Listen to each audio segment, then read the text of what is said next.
Eu estou ansiosa. Quem nunca sentiu ansiedade em frente a um desafio? Mas eu estou bem ansiosa com esse momento. Bom, gente, esse é um novo podcast do Hospital de Clínicas de Porto Alegre. Eu sou a Luciana Stefani, sou diretora de ensino aqui do hospital.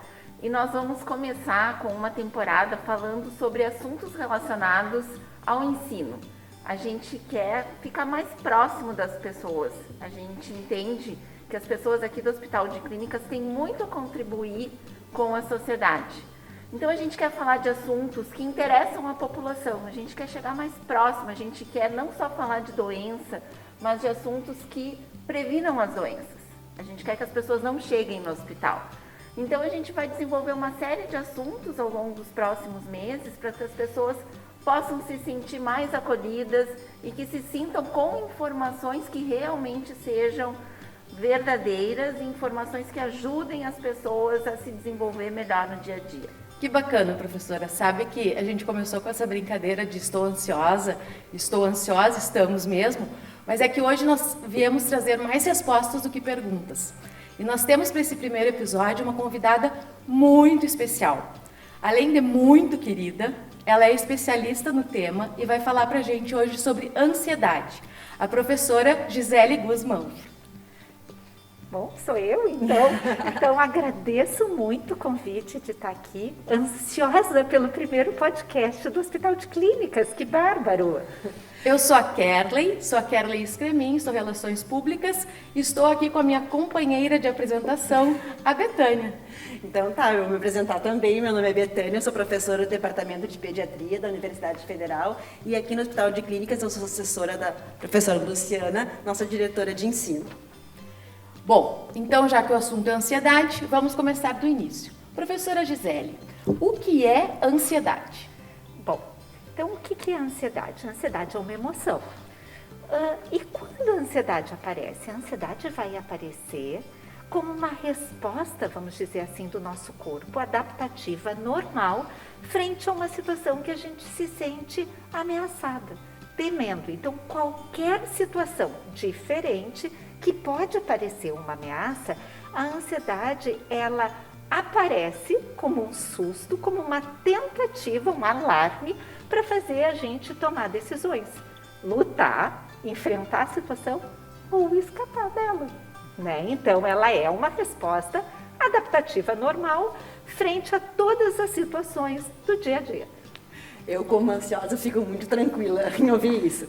Mas pensando agora na comunidade toda que está nos assistindo, a gente está em épocas de prova, de final de ano, de concurso, de seleção, de provas da escola.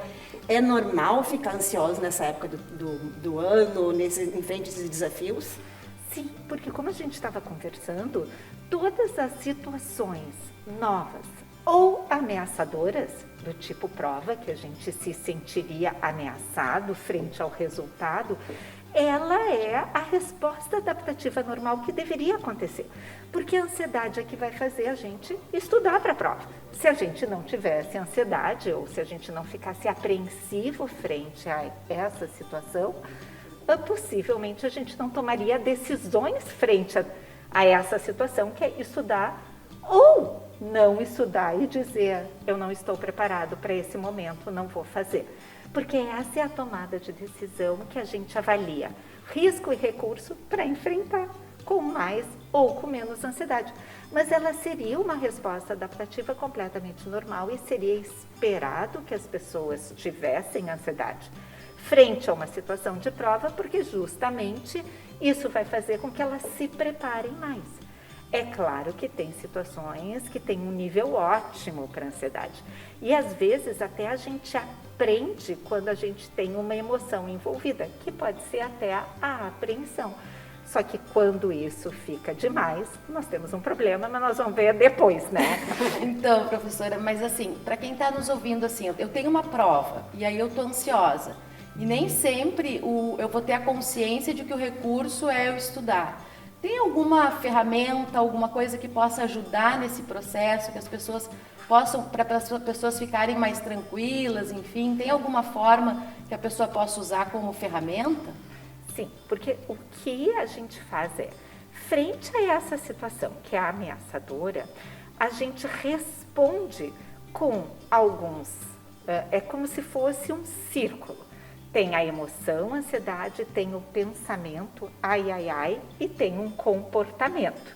Então, se o nosso pensamento é, ai, ai, ai, a prova, não vou ficar bem, o nosso comportamento, que seria disfuncional ou não legal, seria o evitativo, aquele eu não estudo. Se eu não estudo, eu fico mais ansiosa e o meu pensamento repete o ai, ai, ai, não vou conseguir passar.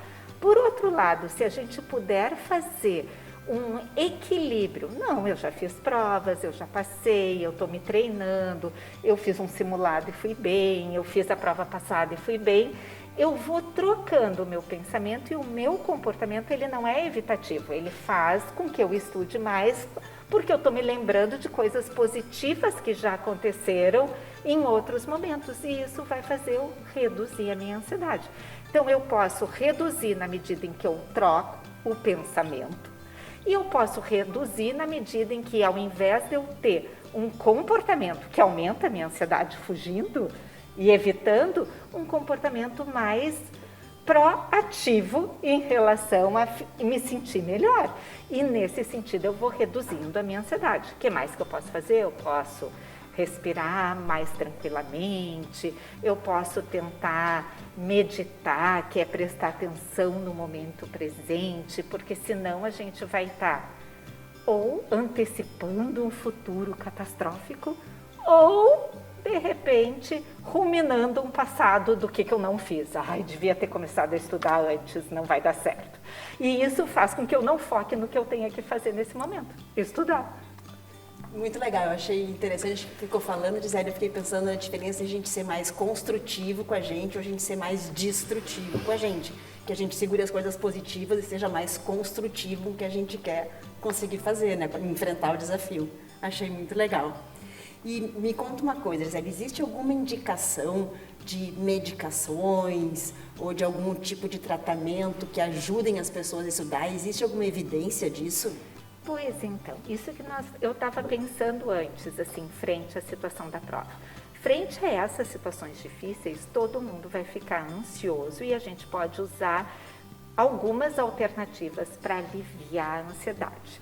Porque a gente está considerando que ela é normal e nós vamos trabalhar então com essas ferramentas que nos permitem lidar com isso de uma forma mais saudável.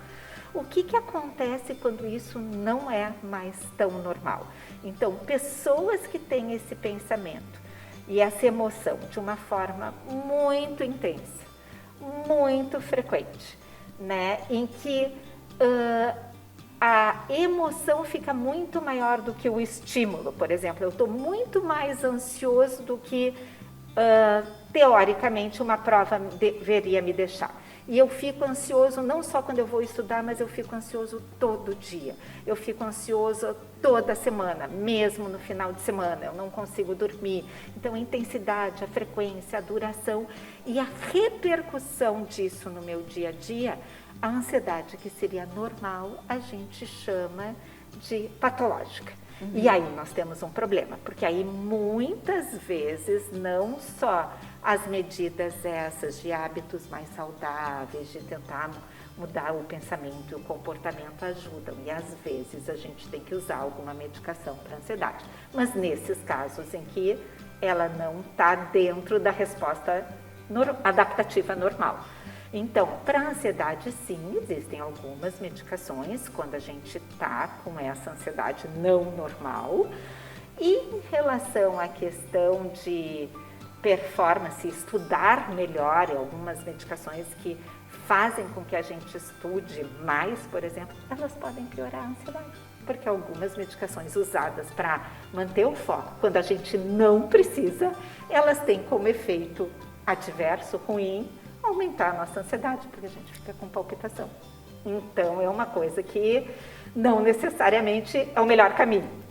Professora, a gente, normalmente, né, os estudantes, enfim, ninguém está sozinho. Qual é o papel, assim, que a família, quem está junto, tem nesse processo?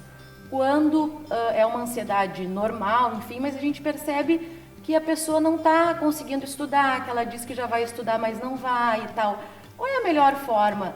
Que jeito a gente tem, ou de que formato fica melhor para que a gente não seja agressivo, né, também assim, impondo alguma coisa, mas para poder dar uma força e poder estimular a questão de começar a estudar, que pelo que eu vi na nossa conversa, quanto mais a pessoa vai estudando, mais tranquila ela vai ficando. Deixa eu só complementar a pergunta. Eu acho que a Kevin quer falar sobre os hábitos de estudo. Tu acha, Gisele, que a gente pode ajudar os jovens a ter melhores hábitos de estudo, né, a família como um todo? Eu acho, agora pensando assim, eu acho que esse é um desafio. E talvez entre nas coisas de como a gente lida com as ansiedades em geral em relação a tudo. Talvez ter uma rotina, hábitos de vida saudável, a gente ter o horário que a gente acorda, o horário que a gente dorme, a gente poder estabelecer uma rotina de estudos ou da nossa vida, quando que a gente vai fazer exercício físico, quando que a gente vai estar com a família, qual é o horário que a gente prefere dormir. E talvez esse equilíbrio seja a coisa mais importante para a gente ficar com menos ansiedade. É saber que a gente tem uma rotina organizada em que vai estar contemplada, além do estudo, o tempo de lazer, o tempo com a família, o tempo do exercício físico, o tempo da alimentação apropriada e especialmente o tempo do sono. Que maravilha, Betânia. Acho que a gente teve dicas aqui para não estarmos ansiosos no próximo podcast. Tomara, vamos tentar, né? Vamos lá. Gisele, querida, muito obrigada. Eu queria valorizar duas coisas importantes que tu falou, assim.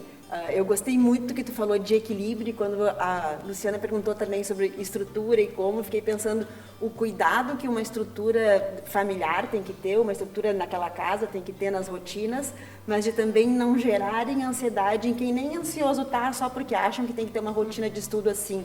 Tem que ser como as pessoas se conhecem e como elas sabem que precisam fazer a rotina também, de respeitar isso, respeitar os espaços dos outros também. Eu queria que tu desse uma dica, assim, no final, se tivesse uma palavra. A minha palavra, vão ser duas, não é mais uma, porque eu gostei muito que tu falou de equilíbrio e também de mindfulness, de respirar e de ver o agora. Mas uma dica tua para diminuir a ansiedade. Pois então, eu acho que manter os hábitos, como a gente diz, manter um bom sono, o exercício físico, a alimentação.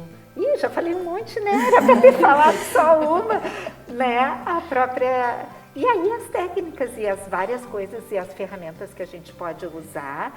E eu estava lembrando que o canal de YouTube, aqui, oficial do hospital, tem alguns vídeos bem bacanas, que é para lidar com a ansiedade, que é do Telepsi, que estão no canal do YouTube. E ali vocês vão encontrar vários vídeos de respiração diafragmática, como respirar mais devagar, como fazer meditação ou mindfulness, o que é a ansiedade normal e patológica, quando buscar ajuda, como fazer uma higiene do sono para dormir legal, como fazer um bom exercício. Muito legal. Dicas maravilhosas. Mas, professora Luciana, qual a sua dica?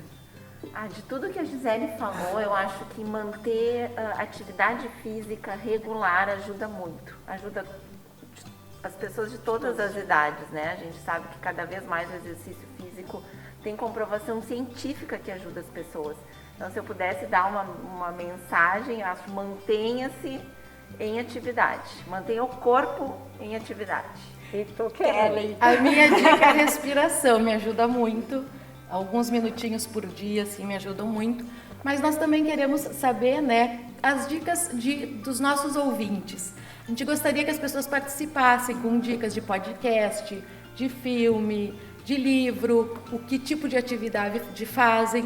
Então, deixem nos comentários também as dicas de vocês, que nós vamos estar lendo, vamos estar também comentando aqui num outro momento. Acho que é bem importante.